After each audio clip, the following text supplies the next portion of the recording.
Assalamualaikum warahmatullahi wabarakatuh. Apa kabar teman-teman semua? Alhamdulillah pada pertemuan kali ini pada mata pelajaran fikih kita akan membahas salah satu materi yang sangat penting bagi kita sebagai umat Islam, yaitu tentang pengurusan jenazah. Sebagaimana yang kita ketahui bahwasannya setiap yang bernyawa pasti akan menemui kematian. Di mana dalam firman Allah surat Al-Imran ayat 185 yang berbunyi, A'udzubillahi minasyaitonirrajim. Bismillahirrahmanirrahim. Kullu nafsin dha'iqatul maut wa innama tuwaffawna ujurakum yaumal qiyamah. Faman zuziha 'anil nari wa udkhilal jannata faqad faz. Wa mal hayatud dunya illa mata'ul ghurur. Yang artinya, setiap yang bernyawa akan merasakan mati, dan hanya pada hari kiamat sajalah diberikan dengan sempurna balasanmu. Barang siapa dijauhkan dari neraka dan dimasukkan ke dalam surga, sungguh dia memperoleh kemenangan. Kehidupan dunia hanyalah kesenangan yang memperdaya. Sebagai umat Islam, apabila kita mendengar ada kabar kematian seseorang, sikap kita yang pertama adalah mengucapkan kalimat inna lillahi wa inna ilaihi raji'un. Lalu setelah itu kita dianjurkan untuk menunjukkan sikap empati dan membantu keluarga yang ditinggalkan untuk mengurus proses pengurusan jenazah dengan cara yang baik dan sesuai syariat Islam. Oleh karena itu, penting bagi kita semua untuk memahami bagaimana cara mengurus jenazah, mulai dari memandikan, mengkafani, mensolatkan, dan menguburkan jenazah. Adapun hukum daripada mengurus jenazah adalah fardu kifayah, yang artinya kewajiban ini bersifat kolektif. Apabila sudah ada beberapa orang yang melakukan, maka dianggap yang lain tidak perlu melakukannya. Namun jika tidak ada satupun yang mengerjakan, maka seluruh orang di wilayah tersebut ikut berdosa. Adapun proses pertama dalam pengurusan jenazah yakni memandikan jenazah. Yakni syarat jenazah yang boleh dimandikan, yang pertama ada beragama Islam, ada bagian tubuhnya walau hanya sebagian. Dia senin untuk jenazah yang meninggal karena kecelakaan. Lalu yang ketiga, meninggalnya bukan karena mati syahid. Lalu selanjutnya ada syarat orang yang boleh memandikan jenazah. Yang pertama itu muslim, berakal dan balik. Lalu yang kedua ada terpercaya. Terpercaya di sini artinya bisa menjaga aib jenazah dan mengetahui hukum memandikan jenazah. Lalu yang ketiga, jenis kelaminnya harus sama dengan jenazah. Misalkan jenazahnya laki-laki, maka yang memandikannya harus laki-laki. Begitupun sebaliknya. Selanjutnya ada tata cara memandikan jenazah. Yang pertama itu membaca niat untuk ke jenazah laki-laki. Seperti ini, nawaitul ghusla li hadzal mayyiti lillahi ta'ala. Sementara untuk perempuan, nawaitul ghusla li hadzal mayyitati lillahi ta'ala.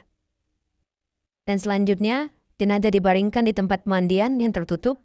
Diperintahkan untuk menutupi mayit dengan pakaian yang melindungi tubuh mayit agar tidak terlihat auratnya, kecuali orang yang memandikan dan mahramnya. Selanjutnya adalah menyiram air ke seluruh tubuh mayit secara merata, dari kepala sampai dengan kaki, dengan mendahulukan anggota badan sebelah kanan. Bersihkan juga giginya, lubang hidung, telinga, celah-celah jari, ketiak, kaki, serta rambut. Lalu bersihkan kotoran dan najis, khususnya pada bagian perut, dengan cara angkat sedikit bagian badan, serta kepala, lalu tekan bagian bawah perut, bertujuan untuk memudahkan keluarnya kotoran. Lalu yang terakhir, sirami mayit dengan kapur barus atau wewangian dan mewudukan mayit sebagaimana wudu ketika akan sholat. Proses selanjutnya dari rangkaian pengurusan jenazah adalah mengkafani jenazah, yaitu membungkus tubuh orang yang telah meninggal dengan kain yang bersih dan menutupi seluruh tubuhnya. Hal ini dilakukan sebagai penghormatan terakhir sebelum jenazah disolatkan. Para ulama ahli fikih juga sudah menentukan batasan minimal dan batasan sempurna dalam hal mengkafani jenazah. Adapun ketentuan-ketentuannya sebagai berikut. Kain kafan yang digunakan hendaknya kain kafan yang bagus, bersih, dan menutupi seluruh tubuh jenazah. Kain kafan hendaknya berwarna putih, dan jumlah kain kafan untuk jenazah laki-laki hendaknya 3 lapis, sedangkan bagi jenazah perempuan 5 lapis. Selanjutnya ada tata cara untuk mengkafani jenazah. Yang pertama, siapkan kain kafan untuk laki-laki 3 lapis kain putih, untuk perempuan 5 lapis terdiri dari 1 komis atau baju longgar, 1 khimar kerudung, dan 1 mikhnat penutup dada, dan 2 lembar pembungkus tubuh jenazah. Lalu, letakkan jenazah di atas kain dengan posisi lurus dan hati-hati. Lalu taburkan kapur barus di bagian tubuh tertentu seperti kepala, ketiak, dan lipatan tubuh, dan jangan berlebihan. Lalu selanjutnya untuk perempuan, pakaikan dulu komis, khimar, dan mikhnat sebelum membungkus dengan kain kafan utama. Untuk laki-laki langsung dibungkus dengan 3 lapis kain kafan. Lalu ikat bagian ujung kafan di kepala, pinggang, dan kaki secukupnya agar tidak terbuka saat dipindahkan. Lalu pastikan seluruh tubuh tertutup rapat dan sopan tanpa memperlihatkan bentuk tubuh secara jelas. Proses selanjutnya dalam pengurusan jenazah adalah mensolati jenazah. Ini adalah proses ketiga daripada pengurusan jenazah. Adapun ketentuan-ketentuan dalam sholat jenazah sebagai berikut. Yang pertama, pihak yang paling utama mensolatkan jenazah itu ada orang yang diwariskan oleh jenazah dengan syarat orang tersebut tidak fasik. Lalu yang kedua, ulama dan pemimpin terkemuka di tempat tinggal si jenazah. Lalu orang tua, anak-anak jenazah, serta keluarga terdekat jenazah. Lalu selanjutnya ada syarat sholat jenazah, yaitu suci dari hadas, menutup aurat, dan menghadap kiblat. Jika jenazah laki-laki, posisi imam sejajar dengan kepala jenazah. Dan jika perempuan, berdirinya imam sejajar dengan perut jenazah. Lalu selanjutnya tata cara sholat jenazah. Untuk tata cara sholat jenazah, mari kita simak video berikut. Semua siswa melakukan sholat jenazah dipimpin oleh Pak Guru Amir. Perlu diperhatikan tentang posisi imam di hadapan jenazah. Posisi imam sejajar dengan kepala jenazah jika jenazah itu laki-laki. Sedangkan posisi imam sejajar dengan perut jenazah jika jenazah itu perempuan. Sholat jenazah diawali dengan bacaan niat Usalli ala hadzal mayyiti arba'a takbiratin fardal kifayati ma'muman lillahi ta'ala. Teman-teman, sholat jenazah itu dilakukan dengan 4 kali takbir ya. Takbir yang pertama, setelah itu membaca surah Al-Fatihah. Lalu setelah takbir kedua membaca sholawat Nabi Allahumma salli ala Sayyidina Muhammad wa ala ali Sayyidina Muhammad. Dilanjutkan takbir ketiga, membaca doa untuk jenazah.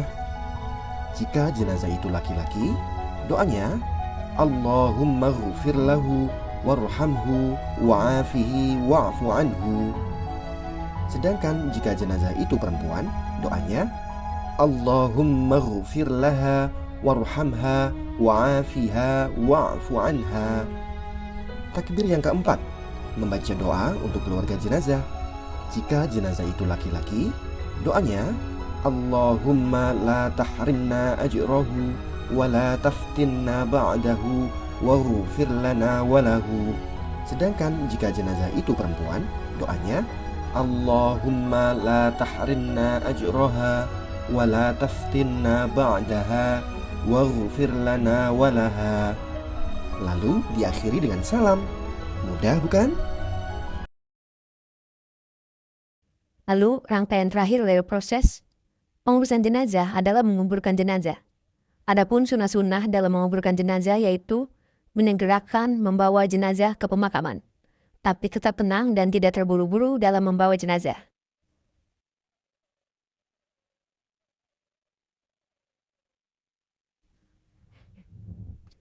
Lalu yang kedua, pengiring jenazah tidak boleh duduk sebelum jenazah benar-benar dikebumikan. Lalu yang ketiga, kubur digali cukup dalam agar jasad terlindung dari binatang dan baunya tidak menyebar keluar. Lalu disunahkan liang lahat, ada lahat lubang di sisi dasar kubur seperti contoh di gambar. Lalu jenazah dimasukkan dari arah kaki kuburan, diturunkan perlahan ke dalam liang lahat. Adapun waktu-waktu yang dihindari saat menguburkan jenazah adalah yang pertama saat matahari baru terbit, lalu saat matahari tepat di atas kepala atau waktu zuhur, lalu saat matahari hampir terbenam.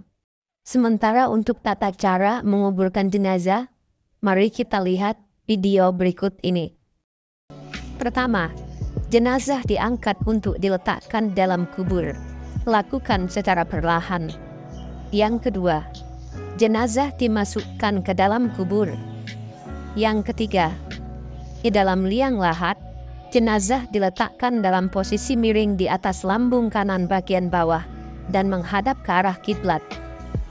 Yang keempat, pipi dan kaki jenazah supaya ditempelkan ke tanah dengan membuka kain kafannya. Yang kelima, waktu menurunkan jenazah ke liang lahat, hendaknya membaca doa sebagai berikut. Bismillahi wa ala millati Rasulillah.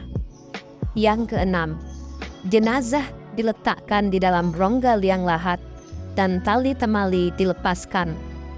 Yang ketujuh, keluarga terdekat memulai menimbun kubur dengan memasukkan 3 genggam tanah yang dilanjutkan penimbunan sampai selesai. Yang kedelapan, hendaklah meninggikan makam kira-kira sejengkal sebagai tanda agar tidak dilanggar kehormatannya. Yang kesembilan, ditaburi dengan bunga sebagai tanda sebuah makam dan diperciki air yang harum dan wangi. Yang kesepuluh, setelah selesai penguburan, diakhiri dengan doa dan memohon ampunan kepada Allah. Itu saja video pembelajaran kita tentang pengurusan jenazah pada kali ini. Semoga apa yang kita pelajari bermanfaat dan berguna untuk kita ke depannya. Terima kasih. Wassalamualaikum warahmatullahi wabarakatuh.